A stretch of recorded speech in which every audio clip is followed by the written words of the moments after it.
Hey guys, welcome to Hams Radio. I am Hams. Thank you for tuning in today.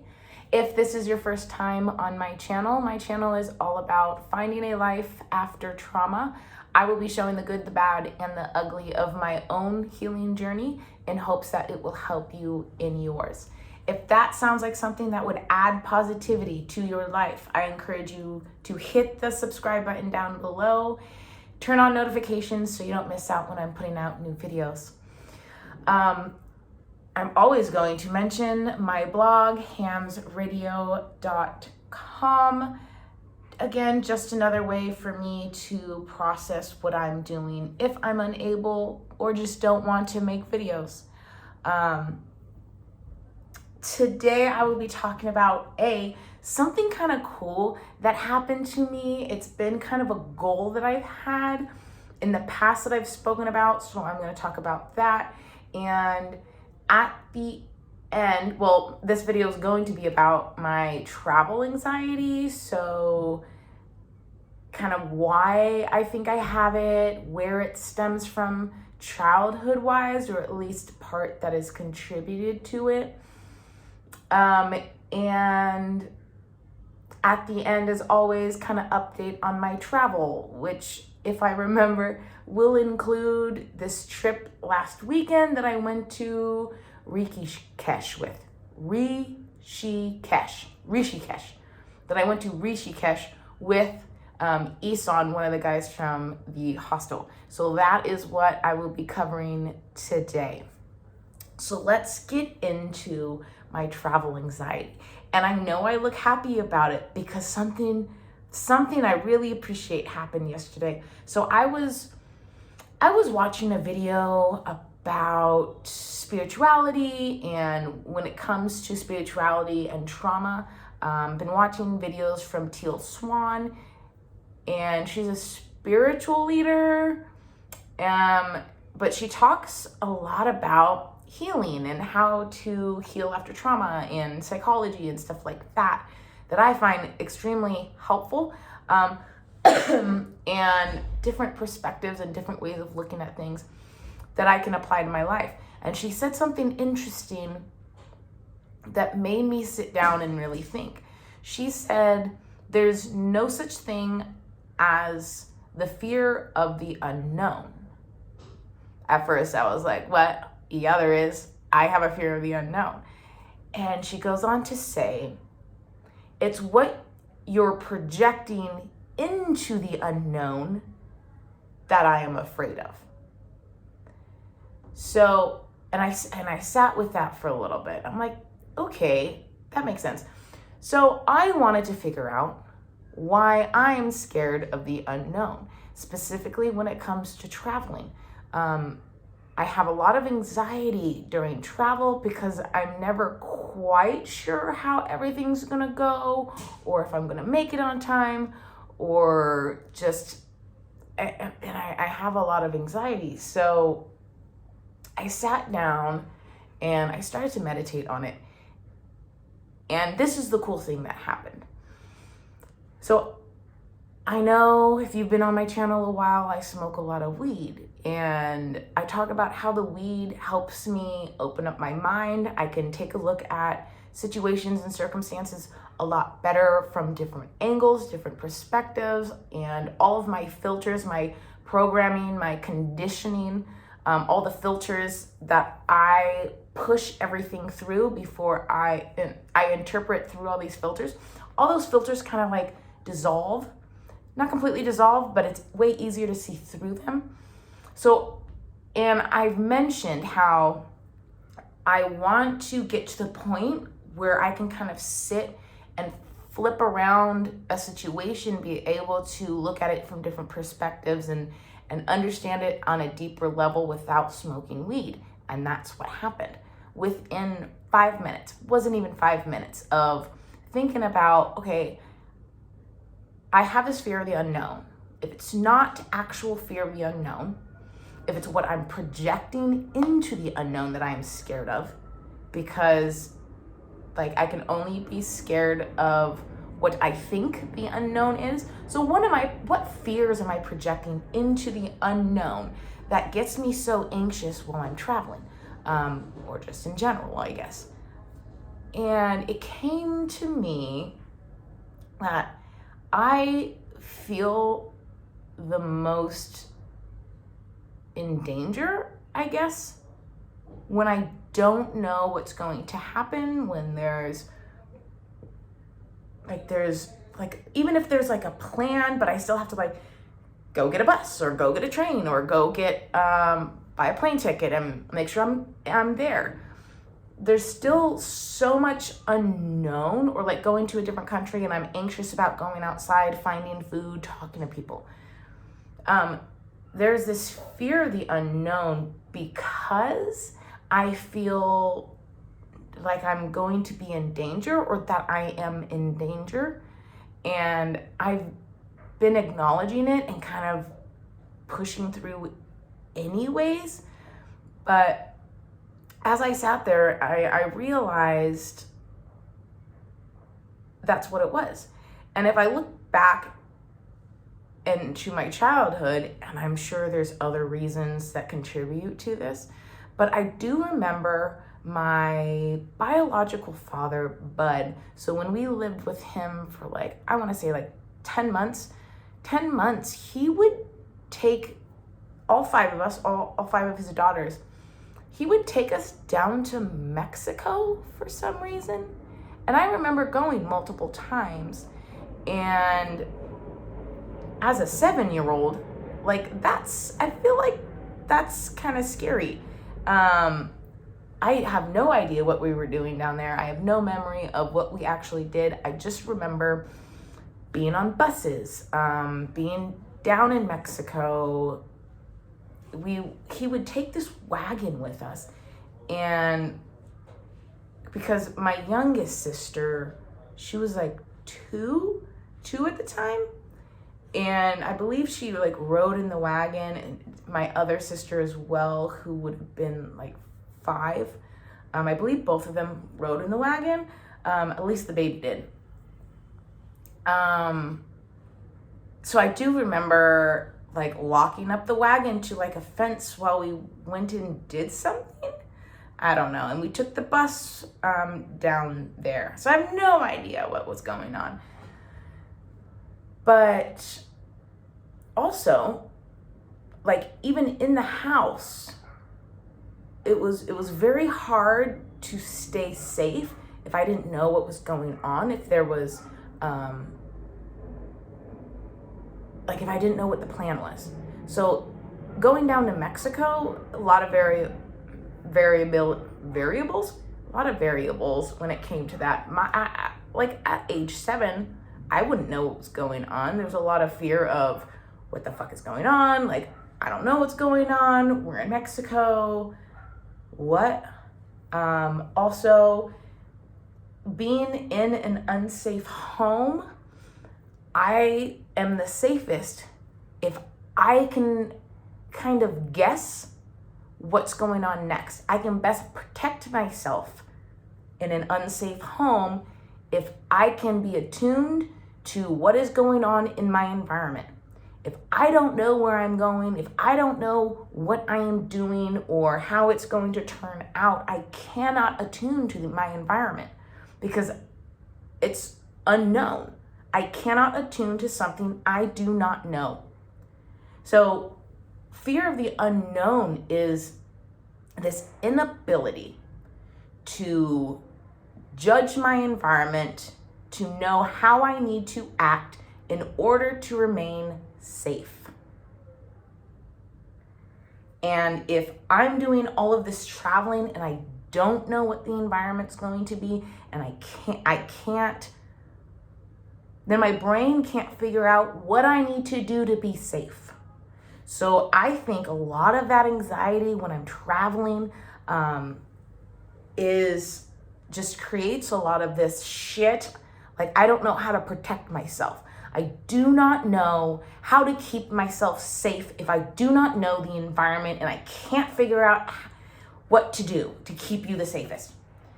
So I think that plays a huge part in it.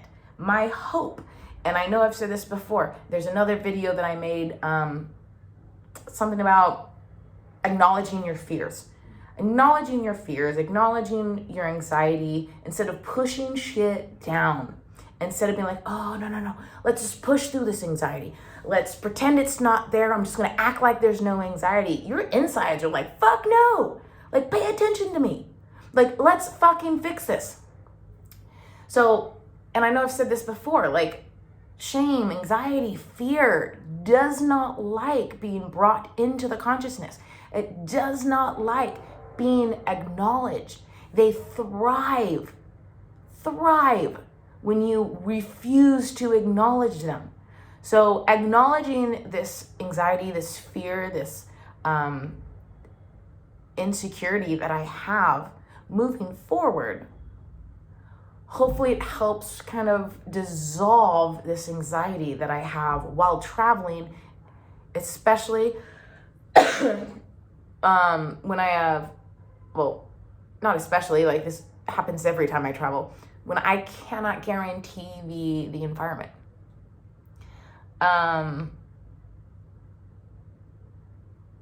Yeah, so that was interesting. Like I said, for me to be able to get there without smoking is a huge step for me, because I definitely want to be able to do this type of thinking and processing while I'm sober, which means I can do it literally anytime. So that's super cool, because that was a main goal of how I wanted weed to contribute to my healing process. And now I can. I can't to the highest, I can't do it like crazy like I can when I'm high, but still, like, for me to get there in less than 5 minutes not smoking is huge for me, and I really, really like it. So just wanted to share that.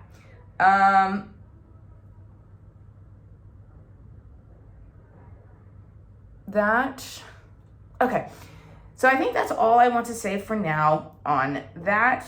My next thing I want to kind of touch on is this, oh my God, this disaster of a trip last weekend. Man. I do want to say traveling with somebody else does put to rest a majority of this anxiety and fear of traveling, because I do have somebody else. Oh, I think definitely part of the anxiety and the fear when it comes to traveling and doing things that I'm not familiar with is the fear of not being able to take care of myself. I know I've said this in other videos. Like, there's a part of me that still has this like helplessness mentality of, will I be able to take care of myself if it came down to it? I don't know. And I think that's part of me still kind of believes that I won't be able to. So having somebody else while I'm traveling really relieves any of that, because now I can look to them if I need help. I can look to them if something goes wrong. I can look to them. And even if nothing even comes up for me to need their help, it definitely helps just having someone around. So anyways, I know I talked like it was going to be me, Isan, and there was 2 other guys from the hostel, someone from Germany, someone from Argentina. We were going to go to Rishikesh.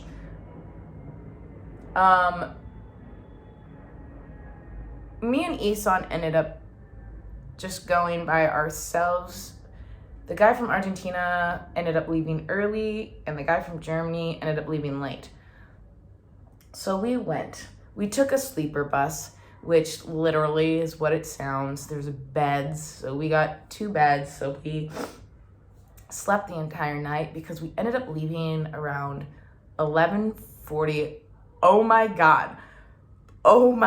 Okay, so we have to get to the bus station at 11:40, and we get in and we leave late. At one point, the GPS said it was going to take 25 minutes to get to the bus station. The bus was leaving in 12. We told our tuk-tuk driver, we need to get to the bus station. This dude, oh my God, fantastic.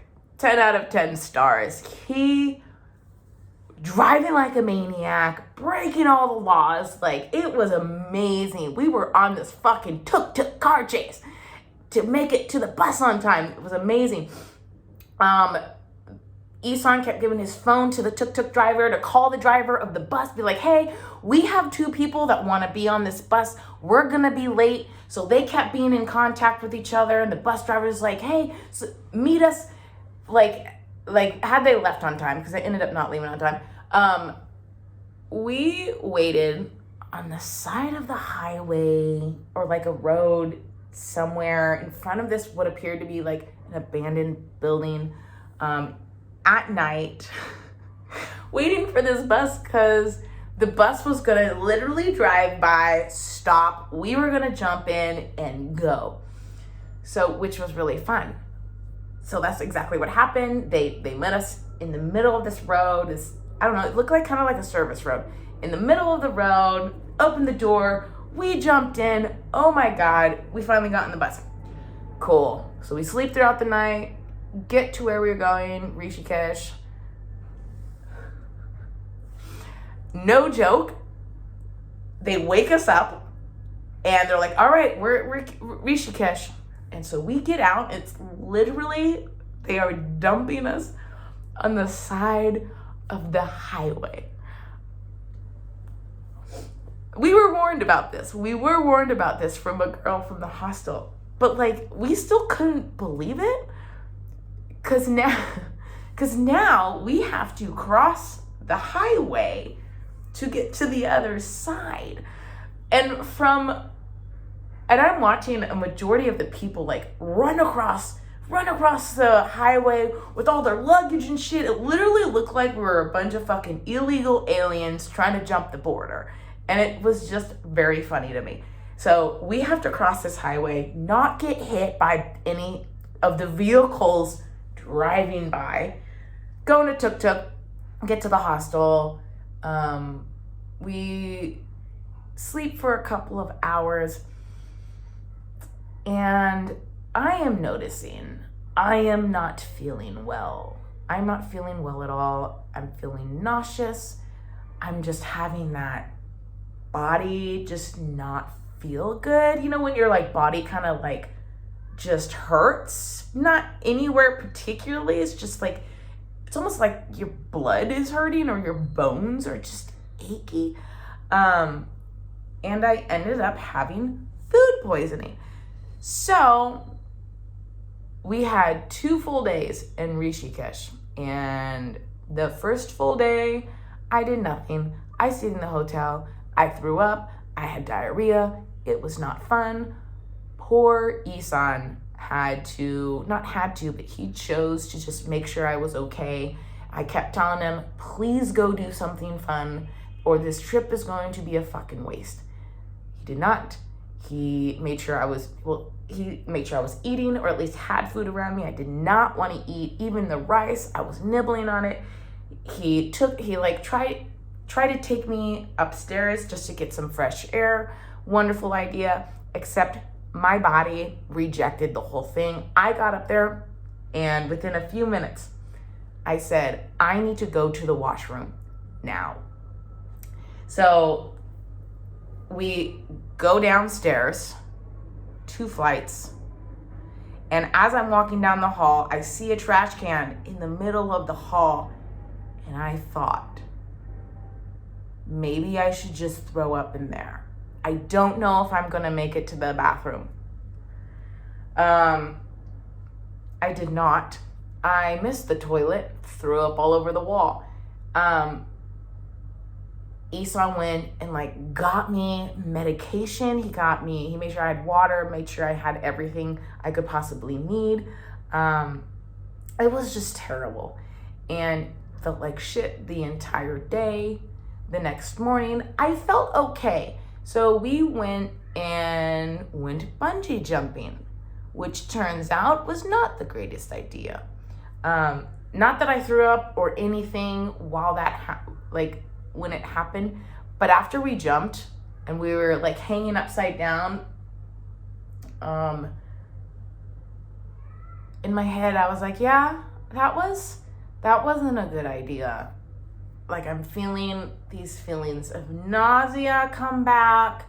And after that, I told him, like, I could not, the plan was to take another overnight bus back here, to New Delhi, but I could not imagine sleeping on a bus overnight again, feeling like shit. So I told him, I was like, I want to go back to New Delhi, like now. I want to be sleeping in a bed tonight. I cannot be sleeping on a bus. So we went and found a cab driver who brought us back to New Delhi. Was finally able to eat an okay amount Sunday night, got back to the hostel, and there's that. So kind of oh my God. So food poisoning the entire trip, and we were supposed to like do white water rafting. I don't know what is up with my nose. It feels like, you know how your nose will get itchy if you're like in a car and it's just vibrating. That's how it feels. It's really annoying. Okay, so there's that. Travel plans. I go to Thailand tomorrow. I want to find a place on the beach. I'm going to Koh Samui. I'm not sure how to pronounce it. Koh, K-O-H, Samui, S-A-S-U-M-A-I. It's an island off of Thailand. And I just want to spend some time. The plan right now is to spend maybe a month, maybe two, just fucking chilling.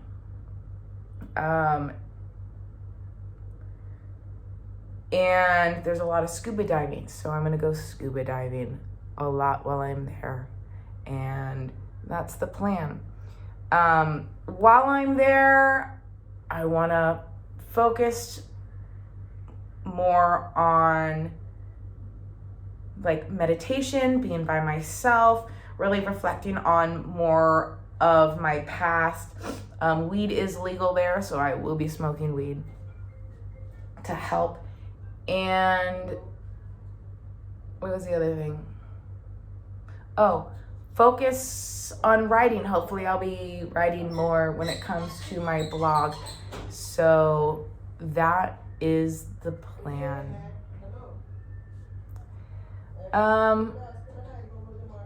I think that's it. Okay. Thank you for listening. Thank you for hanging in there.